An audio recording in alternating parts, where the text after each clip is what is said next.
fun fact-nya sebelum ke BK itu Mama tuh pengen ke jurusan yang lain. Itu gimana ceritanya? Sebenarnya jujur suka matematika. Ya boleh yang dari Semansa boleh berkabar. Dimanapun kalian berada, Ibu doakan kalian sukses semuanya.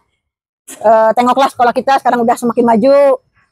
Kalau ada kakak-kakak kelas yang lebih sukses, menambah kebanggaan. Oke. Sampai terima kunci. Pengen gitu kan. Mungkin ada orang yang ini asal punya siapa. Iya. Kita 18-19an mungkin. Budi bed ya. Iya. Itu Maksudnya besoknya tuh dia ujian. Ya teman-teman, di episode kali ini kita akan berbincang bersama Ibu Yulizar. Halo. Gimana kabarnya Bu? Alhamdulillah baik. Oke, nah kali ini kita bakal ngobrol sebenarnya sama Mama ya, sama Mama soal mungkin yang belum tahu, Mama ini sekarang udah mau memasuki masa purnabakti atau udah secara hitungan? Ya mau memasuki masa purnabakti sebentar lagi. Itu masa purnabaktinya kapan itu? Kalau 1 April. 1 Pas April Idul ya. Fitri. Mungkin nanti pas ini udah tayang, mungkin udah purnabakti ya. Udah purnabakti. Oh ya. Dan Mama ini berarti udah berapa tahun Mas?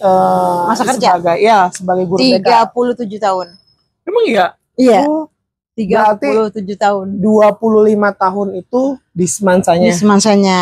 Terus 37 tahun tuh di mana aja? Di Muhammadiyah. Muhammadiyah berapa tahun? SMA. Jadi di Subang. SMK atau SMA? SMA. Jadi di Subang 3 tahun. Kemudian pindah ke Muhammadiyah sekitar di Subang 3 tahun. Iya. Di Muhammadiyah 9 tahun. Muhammadiyah 9 tahun. Muhammadiyah tuh ini SMK. SMA Muhammadiyah yang dulu ada. Di mana tuh? Di Cigugur, di Jalan Raya Cigugur. Jalan Raya Cigugur di mana? Sekarang jadi lokasinya jadi SMK Muhammadiyah. Dulu SMA. Dulu ada SMA, di situ kompleks ada SMK, ada madrasah SMA, SMK dan satu lagi itu bukan. SMKK. SMKK itu apa tuh? Jadi dulu kan sebelum jadi SMK tuh STM. STM betul, STM tuh teknik mungkin. Iya, teknik. Terus ada SMK. SMKK tuh yang sekolah yang putri semua. Oke. Nah, yang bagian tata boga pariwisata. Ya, gitu. Berarti itu lebih ke keahlian gitu kan. Nah, buat yang belum tahu dan kita sebenarnya lagi rekaman kita namakan aja boleh. Bebas. Ini sebenarnya akan dinamakan pengen tahu space namanya. Ini kan pengen tahu podcast namanya. Podcast. Karena kemarin baru ngobrol ayo kita bikin podcast gitu kan. Nah, Mama sendiri ke depannya setelah pensiun tuh mau apa? Kan kemarin cerita Mama pensiun tuh pengen membuat hal yang bermanfaat buat orang banyak ya. Betul. Kalian pikir mungkin salah satu caranya itu mungkin melalui video ini gitu. Jadi nanti rencananya ini juga sebagai proposal sih. Mungkin nanti akan ada yang banyak orang yang rekaman di sini untuk berbagi. Nah, sebelum nanti cerita nih soal gimana sih selama 37 tahun mengajar, berarti sebagai BK semua? Enggak. Oke. Nah. Iya. enggak. Sebelum ke situ, nah kira-kira sebagai cuplikan kecilnya aja kira-kira nanti di pensiun tuh pengen ngapain sih? Jadi untuk mengisi pensiun, insya Allah kita isi dengan hal-hal yang bermanfaat bagi orang banyak. Itu kan banyak macamnya. Bisa memberikan podcast seperti ini, kemudian bisa membantu orang lain dalam hal yang menolong orang lain yang membutuhkan gitu. Jadi banyak hal insya Allah lah. Step by step dulu. Jadi nanti kita lihat lah kira-kira gebrakannya gimana. Ya, betul. Terus juga barangkali ada Bapak Ibu pensiunan yang lainnya juga yang kayak pengen mungkin memberikan hal yang bermanfaat kayak kita bareng-bareng itu bisa kali ya, tapi kita lihat nanti. Nah, tadi kan udah cerita 37 tahun ini sebagai guru yang kurang lebih sebagian besarnya itu jadi guru Semansa gitu kan, guru BK Semansa. Nanti boleh nanti ada sapa-sapa buat alumni Semansa. Iya. Nah, itu tuh ngajarnya sebagai apa aja sih? Tadi ada 3 tahun, ada 9 tahun. Berapa tahun lagi? Udah. Ya, 25 tahun. Oke, nah itu mungkin dari 3 tahun dulu. Ya, 3 tahun tuh selama di SMA Negeri Subang, kan kita diangkat sebagai guru baru tuh. Ya, guru baru fresh. Fresh, iya. Lulus dari kampus IKIP Bandung. IKIP Bandung. Ya. Kita berarti satu alma mater dong. Satu alma mater. Gimana lagunya? Syahduwangi. Syahduwangi dong. Syahduwangi Bumi Siliwangi. Ya. Selanjutnya.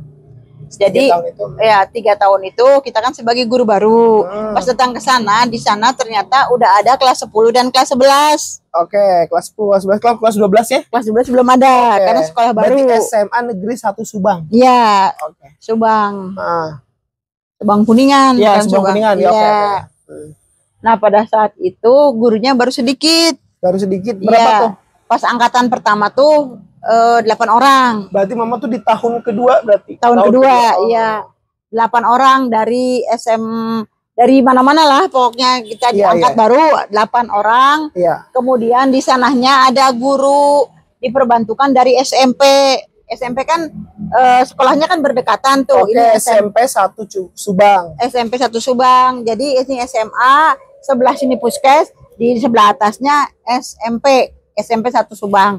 Jadi karena nggak ada guru di situ, jadi pertama guru SMP 1 Subang dulu. Kemudian pas datang dari guru yang baru datang itu guru-guru SMA, berarti tapi kan masih kekurangan, sehingga masih diperbantukan. Terus gimana? Ya jadi terus karena gurunya kurang, sehingga 1 orang guru tuh merangkap. Ya. Waktu itu berarti Mama juga merangkap. Gimana tuh? Jadi pernah jadi guru PSPB. PSPB apa tuh? Pendidikan Sejarah Perjuangan Bangsa.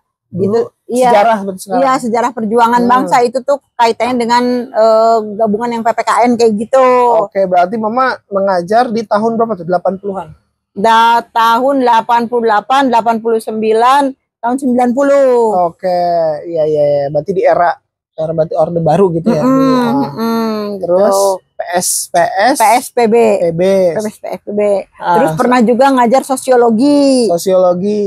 Ya, terus pernah ngajar tata negara. Tata negara berarti PKN sekarang teh apa gimana? Iya, PKN. Tata negara dulu kan ada tata negara, ada sosiologi, kemudian rumput-rumput sosial gitu. Iya. Berarti itu tuh berangkat dari lulusan sebelum S1 berarti masih D3. Iya, D3. Gimana? Psikologi pendidikan dan bimbingan. Berarti jurusan itu psikologi pendidikan dan bimbingan. Iya, PPB, psikologi pendidikan bimbingan. Nah, waktu itu tuh kayak mau mengajar tuh ada syarat apa sih kayak saya ini punya lulusan D3 nih, apakah dulu mah daftar tinggal daftar aja, kan sekarang mah tahun sekarang gitu kan honorer dihapuskan gitu. Nah, dulu hitungannya apa namanya? Status pekerjaannya tuh apakah itu honorer, apakah itu PNS atau langsung gimana? Diangkat PNS. Ini teman-teman, dulu mah mungkin karena emang kebutuhannya tinggi gitu. Iya. Untuk PNS juga langsung gitu ya. Langsung. Dulu tuh waktu kuliah tuh kita tuh ngambil D3, tapi kita tuh tidak tahu sebenarnya itu sekolah yang ikatan dinas. Oh gitu. Ya. Keren. Ikatan dinas karena tidak tahu waktu itu dulu teh. Jadi pas masuk ke situ ternyata kita tuh sebenarnya program ikatan dinas, dan setelah lulus kita tidak melamar pekerjaan. Oh iya. Ya. Berarti udah ada penempatan langsung. Tidak, bukan. Jadi kita teh cuma bikin surat kasihkan ke provinsi.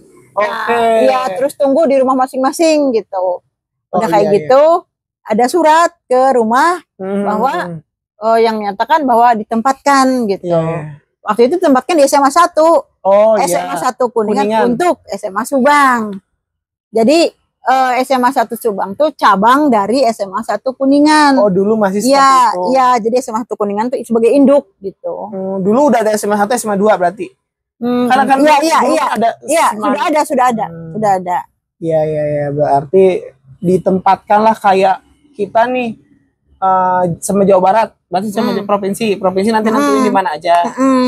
Padahal tapi dikembalikan ke daerah masing-masing. Oh, daerah masing-masing. Alhamdulillahnya memang domisili asal teh memang daerah Kuningan Cirebon. Iya. Jadi dikembalikan ke daerah asal.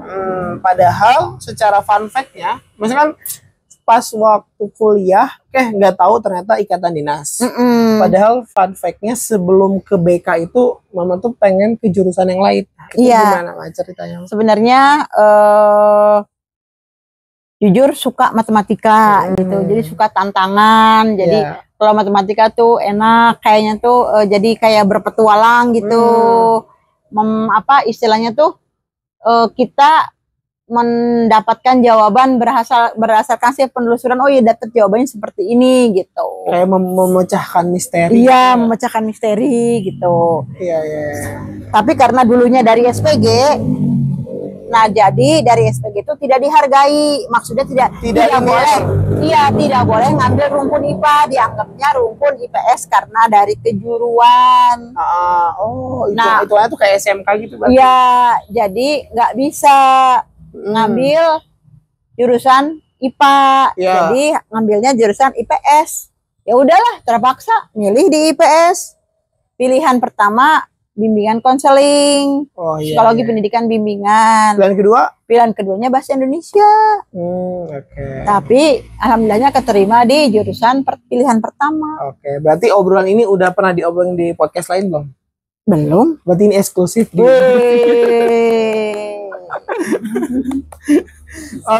Berarti setelah itu ke Subang lah gitu kan. Ke Subang udah ngajar tadi tiga pelajaran tadi, PSPB, sosiologi, tata negara. Setelah itu, setelah 3 tahun pindahlah. Dimutasi atau gimana tuh? Mengajukan pindah karena pada saat itu sudah punya anak. Sudah menikah. Anaknya ada berapa tuh? Satu. Sudah menikah, punya anak 1. Kemudian anaknya sakit. Anaknya sakit. Berarti umur 1. Umurnya berapa? 1 apa 2? Anaknya umurnya 1 tahun. Waktu itu umur di bawah 1 tahun lah. Bawah 1 tahun. Sakit, panas. Udah 3 hari nggak turun-turun. Di sana nggak ada dokter anak. Jadi sudah diperiksa apa-apa. Jadi kita khawatir. Makanya dari sana itu ya pulang aja lah ke Kuningan, ke kota, karena di sini kan di kota ada dekat rumah ada dokter anak, kemudian fasilitas kesehatan ini. Jadi ya terpaksa saya yang mengalah. Mengalah tuh artinya apa tuh? Pada waktu itu anak dibawa pulang ke Kuningan, kita nggak tinggal di Subang lagi. Ya, kita nggak tinggal di Subang lagi. Kemudian lanjut. Kemudian anak-anak tadi tinggal rumah di Subang apa gimana? Di Subang. Karena jaraknya jauh dari sini. Kota, dari rumah ke Subang itu memerlukan waktu berapa ya? Di sini kalau waktu PP waktu dulu PP ini dari sini berangkat kalau mau ngajar di Subang ke Subang, dari sini berangkat jam 4 subuh. Jam 4 subuh. Naik apa tuh? Naik elep. Iya, di depan Syiarul Islam. Nah, pas datang ke sana 6:30. Iya, 6:30. Itu teh masuk jam 7. Masuk jam 7, jadi 4, 5, 6, 2,5 jam. Jadi jarak pergi 5 jam. Iya, jarak Kuningan Subang tuh lebih jauh Kuningan Subang daripada Kuningan di Cirebon. Dari segi akses jalannya dan angkutannya. Akses jalannya jelek gitu. Iya. Kemudian belum ada listrik. Oh iya. Nah, berarti pindahlah. Ini juga kita nggak tahu nih, kita obrolannya bakal kira-kira keberisikan guys sama jalan, tapi kita coba aja ya. Iya, coba aja. Terus pindahlah ke Muhammadiyah. Nah, di SMA Muhammadiyah itu ngajar apa aja tuh? Di SMA Muhammadiyah tuh selain bimbingan konseling, kita tuh ya macam-macam lah. Ya. Ngajar. Bimbingan konseling berarti ngajar udah. Iya, bimbingan konseling mah tetap. Berarti Mama 4 waktu di Subang. Iya, Subang. Jadi bimbingan konseling mah tetap itu pekerjaan utama. Tapi karena tidak ada guru mata pelajaran, ya udah terpaksa diperbantukan ngajar ini, ngajar itu gitu. Iya. Sama bimbingan konseling juga gitu. Berarti di Muhammadiyah apa aja tuh? Kalau di Muhammadiyah itu ya sama, sekolahnya sekolah kecil. Sekolah kecil, guru DPK-nya tuh. DPK itu apa? Diperbantukan. Karena statusnya kan guru negeri. Kemudian diperbantukan di Muhammadiyah, di swasta. Jadi ya kita tuh ngajar ya banyak lah. Pernah ngajar sosiologi juga. Pernah ngajar PPKN. PPKN. Kemudian pernah ngajar matematika juga. Di kondisi itu memang secara sumber daya manusianya masih kurang. Iya. Nah selama 9 tahun itu kira-kira ada hal yang mungkin paling berkesan atau ya paling mengesankan? Ya ketika di Muhammadiyah. Ya berusaha aja jadi guru yang baik gitu. Iya. Berusaha dari guru yang baik. Kalau sekolah swasta kan ada swasta besar, swasta kecil tuh. Ya jadi karena di daerah-daerah didirikan sekolah SMA. Tadinya kan SMA di Kuningan cuma SMA 1, SMA 2. Kemudian SMA Kosgoro. SMA 3 belum ada, SMA 3. SPG tadinya ya? Iya, SPG.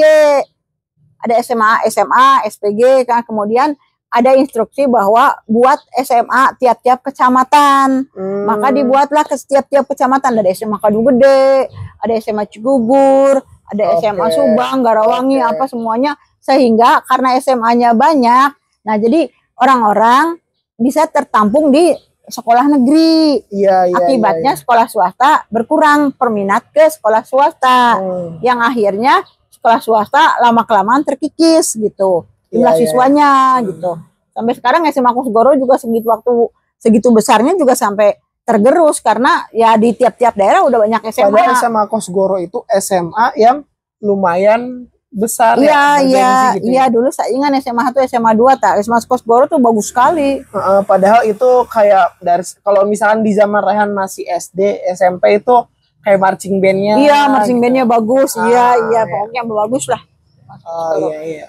Nah, berarti di era itu tuh guru BK itu ngapain kan kalau misalkan di era Rehan belajar mungkin atau misalkan yang sekarang kayak kita konseling nih kalau ada yang mau ngobrol, kalau misalkan ada yang mau curhat, terus juga ada yang menyelesaikan masalah dan untuk perguruan tinggi dan karir. Nah, kalau zaman itu tuh bimbingan konseling tuh ngapain?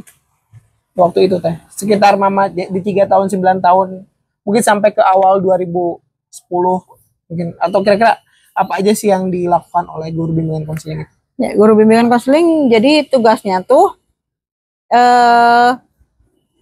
membantu atau menolong siswa. Waktu itu. Iya, agar siswanya bisa menjadi mandiri. Jadi dia bisa belajar dengan baik, kemudian dia bisa mengatasi masalah pribadi, kemudian dia bisa mengatasi masalah belajarnya, kemudian dia hubungan sosialnya juga bagus, dan karir untuk kedepannya juga bisa lebih bagus lagi. Kurang lebih benang merahnya tuh sama berarti? Iya, sama.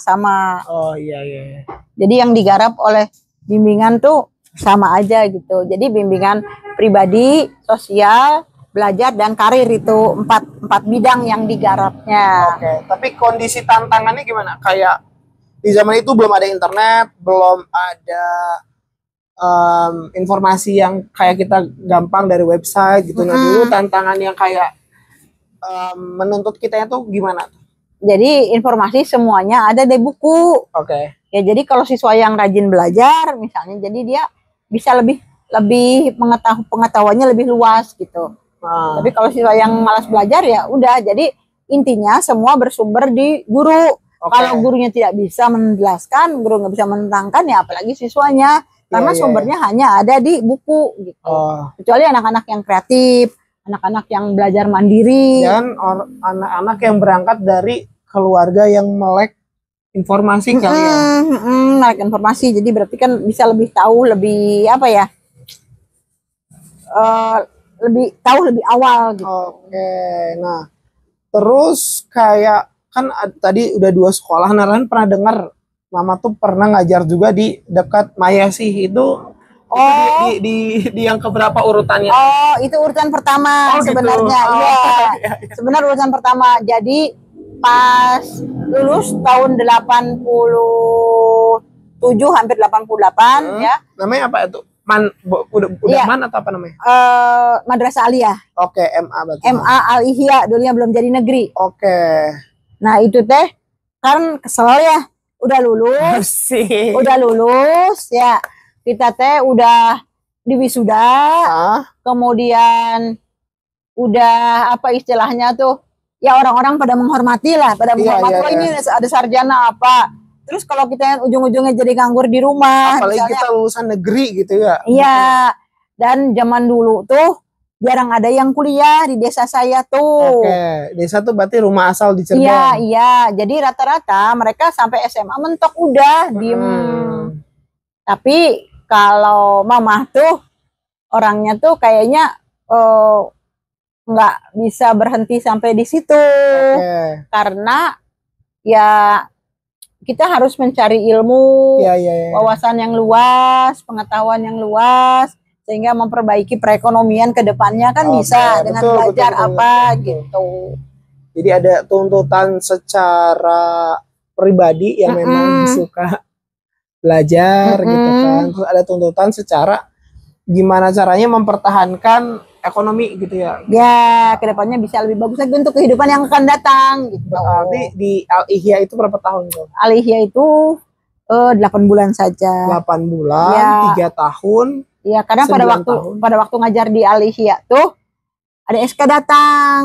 Nah, SK datang berarti kan udah otomatis kan tempatnya kan jauh. Kalau di Kuningan mah bisa di double gitu karena tempatnya jauh di Subang. Iya. Jadi otomatis harus pamitan dengan Madrasah Aliyah. Oke, nah berarti SMA Aliyah, terus juga SMA Negeri 1 Subang Kuningan, terus di SMA Muhammadiyah, nah terakhir ke SMA Negeri 1 Kuningan. Nah itu di tahun berapa tuh? Tahun 2000. Tahun 2000 kayak.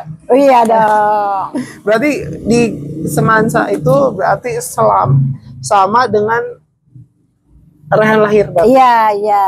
Nah di Semansa bulannya apa? Bulan apa? Bulan Desember.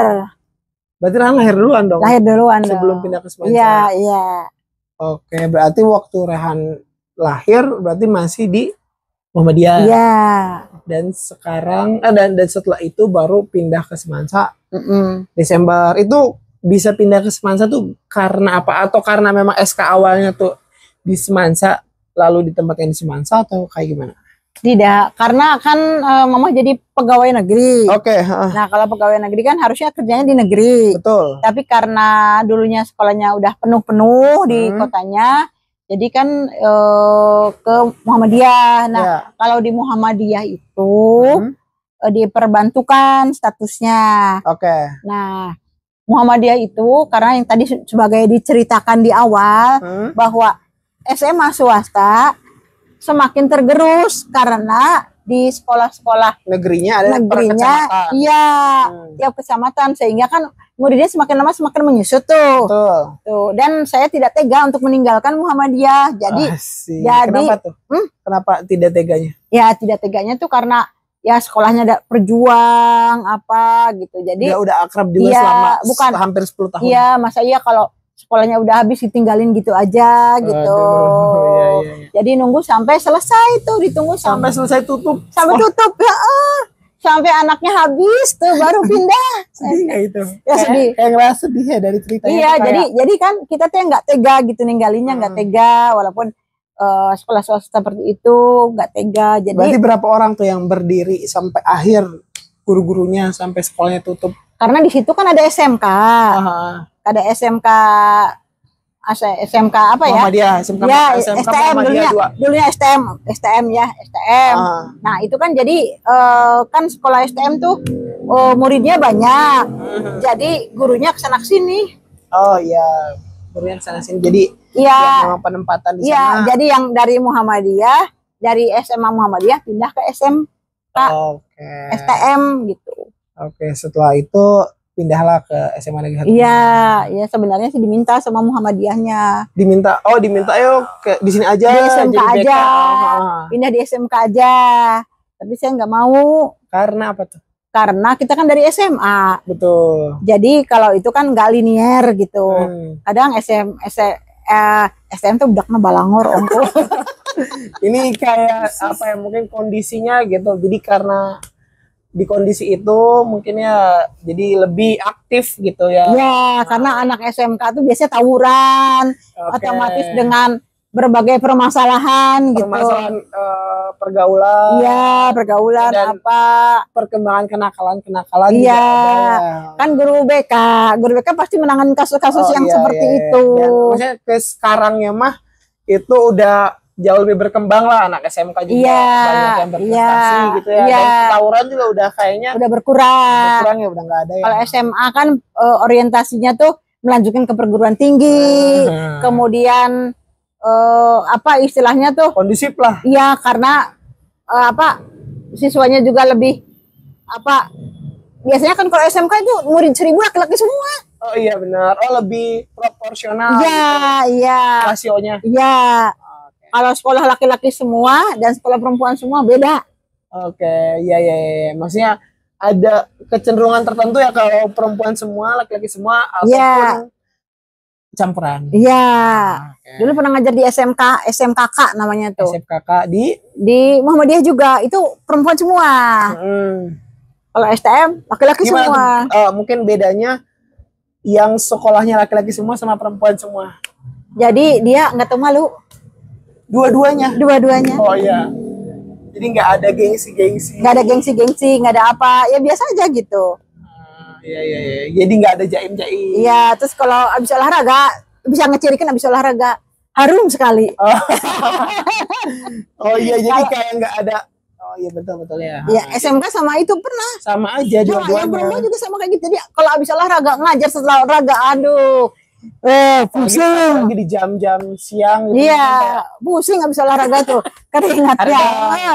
Jadi seperti itu. Jadi sama, perempuan sama laki sama ternyata. Iya. Nah, terus tapi kalau misalnya di sekolah yang campuran gitu, beda. Setelah olahraga pakai parfum, pakai apa. Jadi nggak begitu. Iya. Secara mungkin penampilan juga kayak menyesuaikan gitu. Terus pakai wangi-wangian juga. Iya, maksudnya kan kayak udahlah bodo amat. Gitu iya, bodo amat laki-laki semua, bodo amat perempuan semua gitu. Kalau ini kan jadi enggak. Iya. Nah, terus kayak SMA 1 yang campuran. Iya. Gimana tuh di zaman itu di tahun 2000.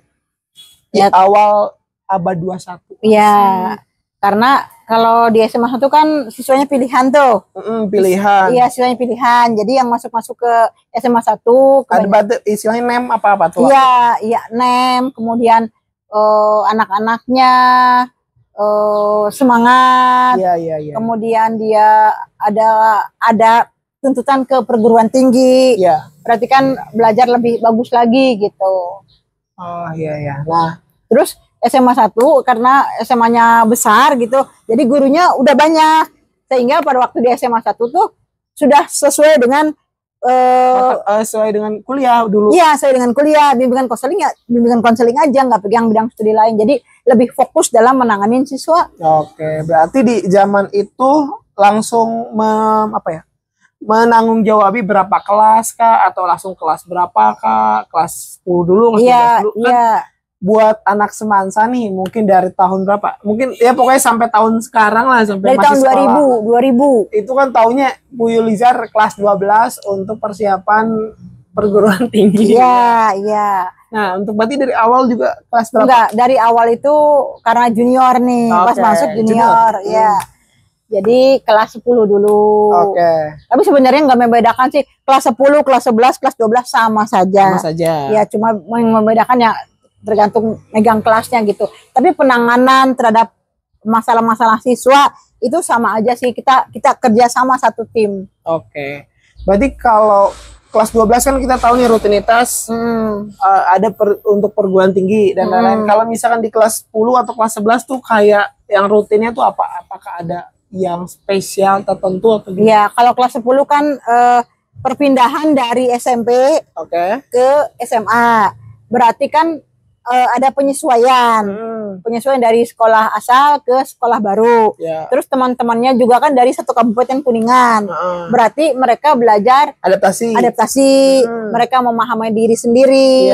Kemudian memahami lingkungan yang ada di SMA 1. Misalnya gimana sih iklim di SMA 1 ini? Oh, seperti ini. Jadi dia harus bisa menyesuaikan dengan lingkungan yang ada. Kemudian pergaulan dia dengan kakak kelas gimana. Nah, kemudian itu pemahaman diri, penyesuaian diri. Kemudian ada juga sebenarnya masalah kompleks sih. Bukan hanya pemahaman penyesuaian diri, terus belajar, gaya belajarnya ketika di SMP gimana, di SMA gimana. Kan di SMA tuh banyak kan anak pinter-pinter, jadi harus belajar lebih giat lagi. Iya. Dan sekarang di titik ini nih udah 25 tahun ngajar di Semansa, gimana secara apa ya pengalamannya benang merahnya gitu. Apakah di kondisi sekarang nih mau kira-kira menghitung hari lagi, apakah ada perasaan yang kayak waduh alhamdulillah nih selesai gitu, atau kayak wah kayak mungkin kayak sedih gitu. Nah, gimana tuh perasaannya? Ya, sebenarnya kalau sedih ada, pasti ada ya. Pasti ada, karena kita meninggalkan rutinitas, kita meninggalkan teman-teman yang biasanya kita tiap hari ketemu dengan teman-teman, kemudian dengan siswa, dengan rutinitas bekerja, kemudian tiba-tiba berhenti gitu. Tapi yang nggak apa-apa, namanya kehidupan. Mungkin sudah saatnya digantikan oleh anak-anak yang masih muda. Nah, oleh karena itu sebelum kita selesai, sebelum kita pensiun, nah selama 2 tahun terakhir tuh betul-betul membimbing anak-anak muda yang baru, guru muda yang di SMA 1, apa-apa yang harus dilakukan sehingga mereka itu ketika saya tiba saat pensiun, mereka sudah bisa bisa mengelolanya. Mengelola dengan baik. Berarti ada proses transisi. Iya, regenerasi. Nah, berarti kalau misalkan nih buat teman-teman yang nonton yang mungkin sekarang lagi ngejalanin jadi guru BK ataupun mau jadi guru BK, apa nih pesannya buat teman-teman yang menjalani peran sebagai guru BK? Ya. Setelah 25 tahun, berarti ya sekitar 25 tahun lebih pengalaman lah. Iya, jadi kalau gimana kitanya sih ya, kalau kita mensikapinya dengan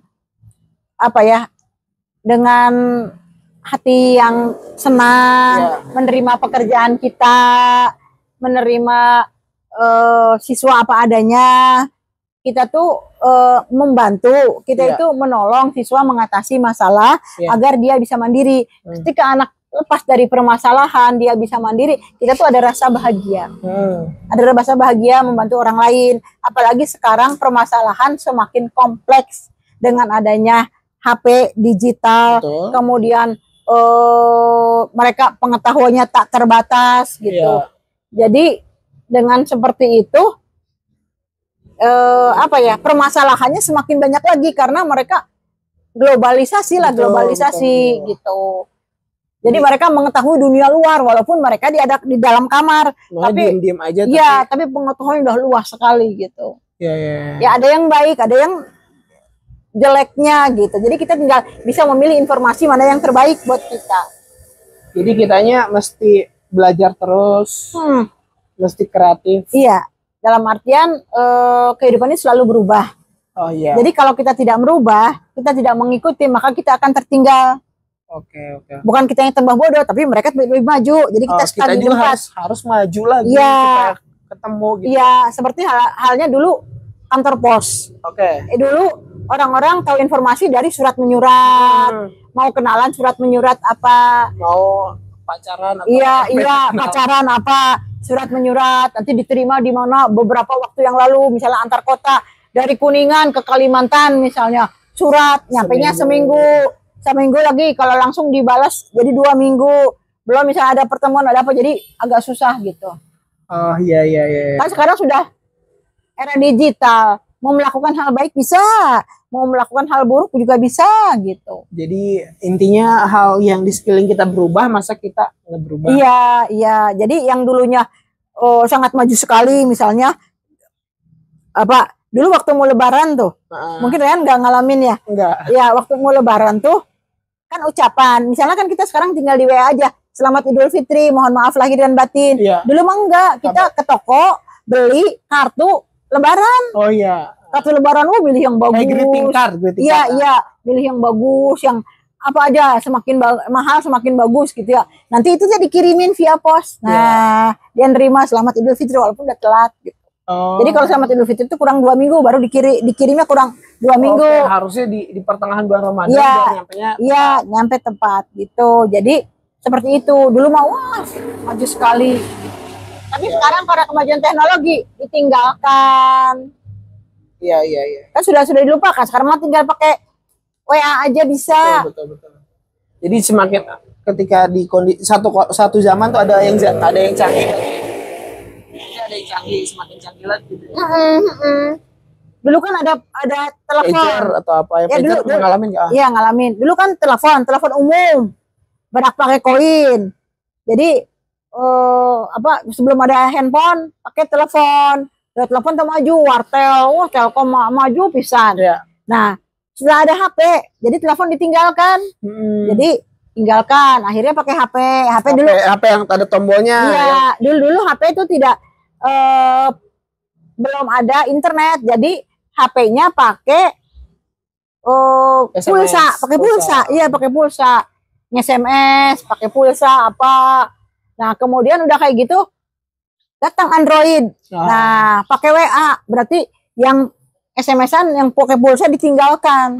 Android. Ini semakin canggih lagi ya, nah. Iya, semakin canggih, berarti canggih. Kan udah 25 tahun nih di Semansa, berarti kalaupun di satu angkatannya, berarti dulu berapa satu angkatan? Sampai 300 kayak sekarang? Dulunya mah satu angkatan tuh 8 kelas. Berapa ratus orang? Nah, kalau dulu mah itu bisa satu kelas bisa sampai 46. Ya. Mungkin hitung aja berapa ya, satu angkatan itu 300. Iya, ada 7 kali banyak 300 lah, 300. Mama menghadapi 25 tahun, berarti sekitar sebenarnya ada 2 angkatan ke atas, 2 angkatan ke bawah gitu ya. Iya. Sebutlah 24 lah, 24 angkatan aja, 4 angkatan berarti kalau dikali 300 itu berapa? 300 dikali 20 dikali 24 6.000 7.000-an lah, 7.200. Nah berarti ada 7.000 siswa yang mama tangani gitu. Mungkin untuk di sekarang gitu bisa ngasih pesan gak nih kira-kira teman-teman yang udah mama ajarin gitu, yang bukan ajarin lah, bimbing gitu, kira-kira ada pesan gak yang mereka kan sama mungkin yang kayak Rehan gitu, mengejar apa yang mereka lakukan gitu. Dari mama pesan buat, ada pesan gak buat alumni Semansa yang mungkin nonton video ini? Ya, ibu pesan kepada alumni Semansa dimanapun berada, lakukan hal yang terbaik meski dalam situasi terburuk sekalipun. Jadilah yang terbaik, jadilah orang yang dibanggakan, berkualitas, jaga nama baik alma mater kita. Kalau ada maksudnya bisa berkabar juga gitu, kayak saya lagi di mana gitu, nanti di kolom komentar gitu. Iya, boleh yang dari Semansa boleh berkabar. Dimanapun kalian berada, ibu doakan kalian sukses semuanya. Tengoklah sekolah kita sekarang udah semakin maju. Kalau ada kakak-kakak kelas yang lebih sukses, menambah kebanggaan. Oke. Berkontribusi. Iya, kontribusi. Nah, satu pertanyaan terakhir. Bagaimana sih menggambarkan rasa kebahagiaan itu untuk menangani tadi 7.000 siswa selama selama masa kerja di Semansa lah. Ya dalam artian kita menerima siswa apa adanya. Dari latar belakang apapun, kita harus bersikap netral. Ya misalnya anak jenderal, anak pejabat, anak pesuruh apa, kita harus melakukan karena semua itu anak didik kita. Jadi kita perlakukan dengan baik sehingga kalau kita melihat anak siapa, maka kita tidak ikhlas, tidak legowo. Maka singkirkan semuanya, kita bantu, kita bimbing anak-anak sehingga anak-anak menjadi sukses semuanya. Kita ada rasa bahagia, bisa membantu, menolong apa-apa yang dialami oleh siswa sehingga siswa itu bisa menjadi sukses. Oke, nah ini baru ingat nih satu lagi, tadi kan ke guru-guru yang baru udah, ke siswa udah, nah ini ke rekan-rekan gitu, rekan-rekan entah di MGBK atau di sekolah gitu, mungkin ada ucapan apa ya, kayak semacam pamit dan terima kasih lah untuk rekan-rekan yang masih menjabat, masih bekerja, ataupun teman-teman yang udah pensiun juga, mungkin rekan-rekan sejawat. Ya, untuk rekan-rekan dari bimbingan konseling, dari sekolah juga, dari sekolah SMA, guru-guru, teman-teman saya yang saya kagumi, saya hormati, saya banggakan, adik-adik teman-teman guru kita yang saya sayangi semuanya. Ada hal yang jadilah guru yang hebat, guru BK. Kita hayu maju semua, maju bersama, hebat semua. Dan jadilah yang terbaik, jadilah guru yang terbaik yang menjadi contoh baik bagi seluruh murid-murid yang berada di Indonesia. Oke, terima kasih. Itu adalah statement untuk menutup episode kita kali ini. Terima kasih Mama sudah mengisi episode ini. Dan buat teman-teman, terima kasih juga sudah menonton. Kalau ada yang ingin disampaikan, tulis di kolom komentar. Sampai jumpa di episode berikutnya. Terima kasih.